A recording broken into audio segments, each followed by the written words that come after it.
Hey buddies, Jose from Wire Ninjas coming at you with a hot and fresh install video. Today we're doing data cabling. We're up in Mawwah, New Jersey, and we're pulling data lines. Specifically one data line, but hey, every homeowner has their specific needs, and that's why we're here. We're gonna check out this install. It's quick, it's easy, it's simple, but we're about halfway through the install, and I wanted to show you guys the different parts of the process. I'm gonna go end to end, specifically what the process is, how it takes place, start to finish, but also show you some of the finished wall parts as well as the open wall still. We left it open on purpose, that way we could give you guys more insight as to how this gets done. We hope this helps you in your path of wiring, and let's check it out. All right, so on site, step one would be to assess with the client, the homeowner, exactly what's gonna get done. That way there's no oversight, there's no discrepancy, everybody's on the same page. Me, the homeowner, my technicians, everybody is on the same page or in the same boat. That's step one. And what we like to do is usually we have blue tape on us and we will tag the origin as well as the destination of the circuit path, where we're building the circuit. So the first thing we did on site, get with the homeowner, do a small briefing and say, what are we here to do? Let's establish that and let's get it done. With that being said, we established what we're doing, which would be one data circuit. We're building one data circuit in the wall. Then we have to establish the origin and destination. So, being that the router is located here and we need the wire up there, we both came to an agreement that the origin's gonna be here. So we tag this with blue tape, right, origin, and then we go back up to the destination and we tag it with blue tape as well.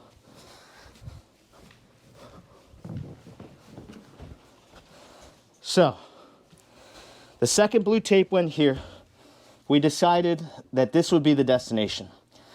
So, origin and destination of the circuit path must be established firsthand, and preferably with the homeowner. That way, everybody's happy. When the job's done, no oversights.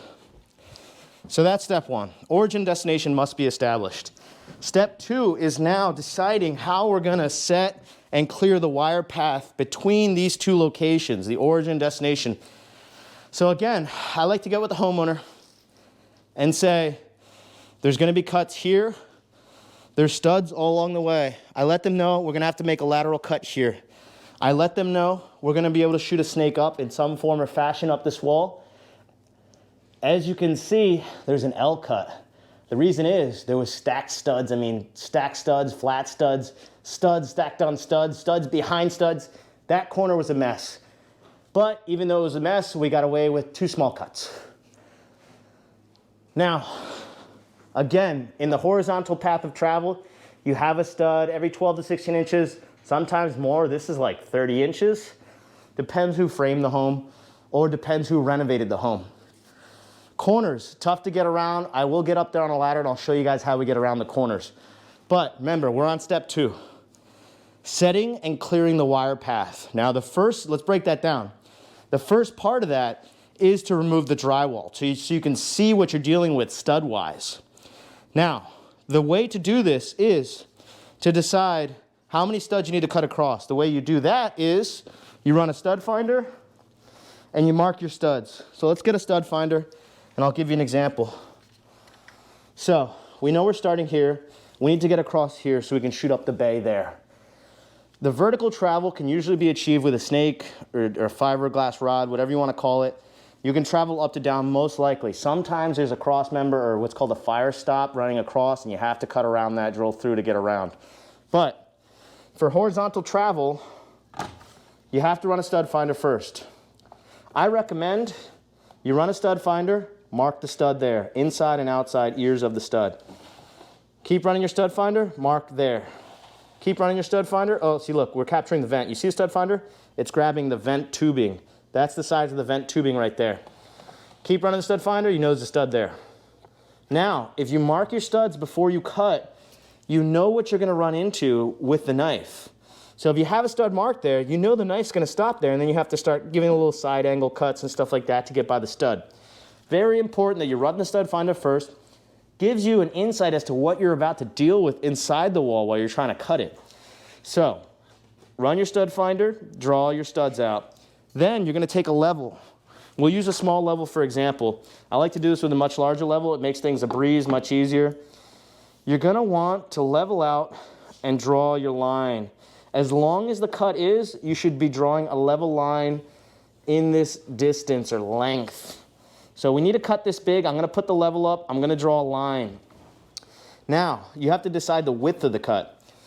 For most of my cuts, I go about this width. Let's get a tape on it. I would say that is, okay, that is just under 4 inches of width. I would recommend somewhere between 3 and 4 inches. The reason why is you need to be able to get a drill. You have to be able to pass a drill through the studs. Let's take a look at the width of the drill. You see the width of the drill versus the width of the cut? It is near perfect. We've established these protocols over time and you know, mileage in the field. So everything we're telling you has, you know, these protocols have, we spent so much time and mileage developing this stuff, and we're just trying to hand them right over to you guys. Whether you take them and run with them, that's up to you guys, but I highly recommend you start putting our protocols into practice, because I spent a lot of time and thought developing these, refining these constantly in the field, creating new ones. It's a constant evolution of what I do. I'm trying to raise the bar in my field of work. You know, I'm trying to do things as best I can or even better. And sometimes we're presented with a new situation or a crazy cut or a crazy situation, and then a new protocol is born or a new skill set is born or a new practice is born, a new way to do something. So as I learn, as I grow and evolve, I invite you guys to do that with me. And I'm gonna give you guys all the tools, all the knowledge. I'm gonna hand everything to you along the way. So, mark your studs. Let's get 2 level lines, right? You're gonna draw a line here, draw a line here, using a level. The reason we use a level is so that there's nice, clean cutouts. Aesthetics play a huge role in human life as a whole. There's an overuse of our eyes, our optical data, let's say.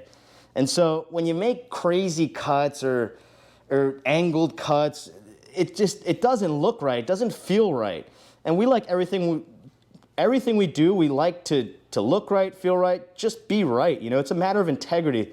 But not only that, it goes further. So when the painter comes and he sees all a jagged, crazy, curved cut, he's gonna tell the homeowner, like, what the hell happened here? This is ridiculous.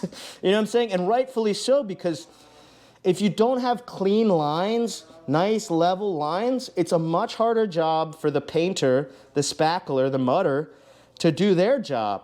And not only that, then they have to spend more time on site, and then the cost gets sent over to the homeowner. So if you do things in such a way, it actually reduces the cost, the time bearing on the next crew, but also the homeowner. You're doing the homeowner a lot of justice by doing things correctly. So make sure you use a level when you cut. Only cut across the studs you need to. Mark your studs along the way. These things will be a lot easier. You'll get them done a lot more efficiently. And when the next guy comes on site, he's gonna say, hey man, they did a great job. Because I gotta be honest, I have seen plenty of job sites with very experienced crews, master electricians. They will make random crazy cuts all over your walls. They will be little squares, big squares, round squares. I mean, when I walk into a home and I see that, I'm just like, oh, who do you have working at your house? And honestly, that should be the opinion. It's like, what are you doing, man? You know what I'm saying? Like, you're cutting open walls all day. Learn how to make a proper cut. It's not a big deal. Maybe someone never showed them or taught them. But hey, it has to be done right. It just hurts me, you know? I guess it's just a matter of integrity. But if you're gonna do stuff, do it right.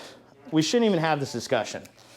But like I said, I go to a lot of sites, I see a lot of stuff, I don't like it, and that's part of what I'm trying to do is change things, you know? If I can help anybody along the way, you guys, installers, homeowners, that way you know how things should be done, you're gonna see it here, how it should be done, and you should be holding your crew accountable. You know, the people that you hire to work in your home, they should be acting in a professional manner, especially if you're paying them for good quality work. Now, with that cut, we can get from the port over here. From this bay, these 2 stud bay, you know, between these 2 studs, I shot a snake up all the way. I got up to here. A lot of crazy wood blocking, double stacked, wood stacked behind studs. You know, there's studs behind these studs, but there's also 3 or 4 studs right here. It just didn't make any sense the way it was framed. It seems like a stacked renovation happened here. So we had to make 2 cuts, one to get through up, one to get through sides of these studs. These walls are patched. I left the other side open on purpose for this video. Another thing we'll note here is any cut you make, I always give it a letter or a number and then arrows. So you not only need to determine which piece this is and where it goes with the letter or the number, but also the orientation. That way you're not playing, as the homeowner put it, puzzle maker. It's wasting time that you don't need to waste. Not only that, if you put the pieces back in a different fashion than you took them out, again, you're gonna pass that nonsense on to the next guy. So up here we have an open wall cavity. I'm just gonna grab something for you guys that way you can demo. I'm gonna demo this out, show you guys how to patch a wall live. Sorry, I'm trying to prep here, get my drill stuck onto me. So check it out, I'll get to this side.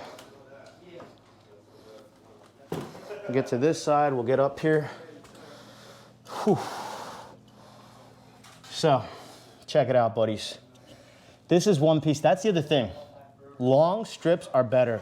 They look better to repair. They're easier to repair. They're easier to put back when you're done. If you start cutting little pieces out everywhere, it's a nightmare for the drywaller. It's so hard and so time consuming for him to line things up. So, I'm gonna show you guys how we would repair this side of the wall. You could start with 2 screws at the end. I'm doing this because I'm actually handling a lot between the camera, the piece of wood I'm holding, and the drill on me. So I'm gonna prepare by implanting these in the wall, these 2 screws. Now, for any drywall cut, what you really are looking for is you need some type of bracing in the middle, and you definitely need a brace at each end. For this particular cut, we already have a brace at this end because it's framed out there. So we only really need a brace at this end. So let's go ahead and do that. You can pre-plant your screws in the wall if you'd like to. Ideally, these woods should be at least 1 inch longer than the cut itself. You're gonna wanna drive this in, hold the wood while you do it so it can't move. Another tip is use 1 1/4 screws. If you use 1 1/4 screws, you will never go through the wood, past the wood, and into a wire, into a pipe, into something else. Reduce the liability by using a certain size screw. Stick to a smaller screw that cannot pass the drywall material and this piece of wood. That's specifically why we use 1 1/4 screws. We don't want to harm the home or its inhabitants. Anything to mitigate risk on site, anything to mitigate any, to be safer is always a good thing. Now, Jeff, I'll hold this. Get me 2 more screws and this piece of drywall. This is B. So get me B and 2 more screws. I'm gonna show you guys how to patch this wall. This one's an easy one. If this wasn't here, I would do another brace right here. We have a brace in the middle. Now, the reason you have to brace this stuff is 1, you don't want it falling down on people. Number 2, when they go to repair the drywall, the painters, they're gonna lay a hand of spackle on this and they're gonna lay it on with a knife. It's a lot of exertion, right? If the drywall itself has mobility, movement, or flexibility, if it can flop around, if it's not braced at both ends and at least 1 in the middle, and there's movement in the piece of drywall, it can never be spackled back correctly. It has to be secured to the wall. That way he can lay on his spackle real hard, real nice and thick, and then, get this thing patched up properly. Any movement in this will not allow him to do his job because every time he tries to put the mud on, it's gonna move and it's gonna move the mud around. He'll never have a flush, clean, feather of mud. So let's hold that. Let's get our piece. Remember, orientation and letter. We have orientation and letter. We're gonna put our piece back in. Now, before you actually do this, I highly recommend you take a good look at what's going on here. Make sure there's no wires, make sure there's no pipes. Wherever you plan to put your screw, even though these can't go through and past the wood, I'm still gonna mitigate further by checking and visualizing and visually mapping and memorizing where the wire's going through, making sure I'm not actually gonna put a screw through there. So I'm gonna hit up here or down here, but not here. Even though it can't go through the wood, we still mitigate further. The protocols are what they are for a reason, and you stick to the protocols, buddies. Now, here on this side, I'm clear for anywhere. I'm gonna do one up here and then one down here, and we'll call it a day. So, you get your drywall piece back up. Again, I can impregnate these screws prematurely, so I'm gonna go ahead and plant that right there. We can get this side screwed in. If you get one side screwed in, especially if you're working overhead, it'll hold the piece up. You get nice and safe. So now that's nice and safe. That's in there. It's not gonna come down on me. I'm clear to hit the other side. Jeff, let's get it close. Right here. Now, that is secure. What we should do is hit one more on this. See how there's movement here? When he's spackling, this is gonna move and it's gonna mess him all up. Let's get one more screw. We'll hit one on the last stud and this piece will be patched and done. Here, hold that. We're gonna put one down here. Remember, I'm avoiding the wire with all these screws, even though it can't go through. The other thing is, you don't wanna pull the screw too deep, just inside the drywall. It has to be inside so that it gets spackle right over. If you pull it too deep, he's gonna start getting air bubbles and pockets. It's gonna be annoying for him to repair. Anything to make things better for everybody on site, contractors, other workers, homeowners, whatever we can do, we do it to the best of our ability. I guess that's really what it comes down to. All right, guys, so that is a wrap. We showed you the ins and outs of data circuit installation. We showed you how to do this from end to end, start to finish. I gave you tips and tricks along the way. I showed you exactly how I do it. Same protocols the wire ninjas use every day. And like I said before, I'm trying to give you guys all my knowledge, all my skills, everything I've spent years developing in live, in the field, so that you guys can be successful, even more so than myself. For me, it's a beautiful thing for you guys to flourish, and that's really why I take the time and consideration to do these videos. I hope you like the content. Keep watching. I'm gonna keep pumping it out for you guys, and we'll see you on the next one. Oh my gosh, is that the Dream Media van in my neighborhood? What? Wait, Dream Media, come back! We need you!